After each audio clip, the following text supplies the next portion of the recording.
আমরা রয়েছি আলিপুরদুয়ার জেলার কালচিনি শহরের এই কালচিনি রেল স্টেশনে। কালচিনি রেল স্টেশনে প্যাসেঞ্জার ট্রেন সহ একাধিক ট্রেন স্টপেজের দাবিতে সরব হয়েছেন কালচিনি এলাকার বাসিন্দাদের থেকে শুরু করে ব্যবসায়ীরা। এই কালচিনি রেল স্টেশন আশেপাশে রয়েছে প্রায় 20টি চা বাগান ও বনবস্তি।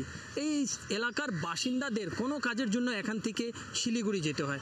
এলাকার পড়ুয়াদের জন্যও কিন্তু পড়াশোনার জন্য, উচ্চশিক্ষার জন্য এখান থেকে শিলিগুড়ি যেতে হয়। প্যাসেঞ্জার ট্রেন সহ একাধিক ট্রেন দাঁড়াতো, কিন্তু কোভিডের পর থেকে এখানে ট্রেন আর দাঁড়ায় না। বামনহাট যে এক্সপ্রেস নিয়ে যে সমস্যা, আগে এখানে দাঁড়াতো, এখন দাঁড়ায় নাই, সেটা নিয়ে আমি নিজে বিআরএম থেকে নিয়ে আমরা জিএম অবধি এই কথাটা আমি বলেছি।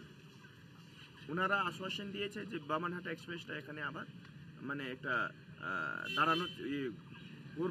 দাঁড়ানোর চেষ্টা করবো, সেটা আছে। আরও যে লং রুট ট্রেনগুলি আছে, আমরা দাবি রেখেছি যে এখান থেকে গায়া যাওয়ার জন্য যে একটা ট্রেন আছে, ওটাও একটা এই रूट থেকে একদিনের व्यवस्था এই रूट থেকে हो। पैसेंजर रोकता रहा, एटीएम खुलता रहा, वो भी नहीं, पहले चलता था वो बंद हो गया सब।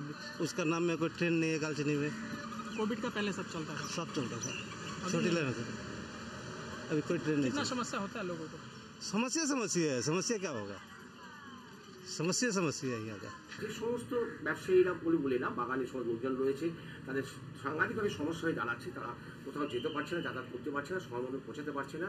বিশেষ করে আমাদের বাগানটি শিলিগুড়ি থেকে আসার জন্য আমাদের খুব অসুবিধা ফিল করছে।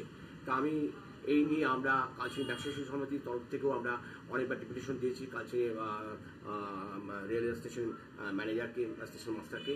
কোনো প্রতিফল হয়নি। কিছুদিন আগেও আমরা এটা অনুভব করেছি এবং আমরা তাদের এনজয় করেছি সবাই মিলে, যে না, আমরা একটা ডেপুটেশন দেবো, এবার সাথে আমরা এটাকে মেনে নেওয়ার চেষ্টা করবো যাতে তাড়াতাড়ি আমাদের এটা পারে। আমার শহর কালচিনি থেকে অজয় শাহ, কলকাতা টিভি।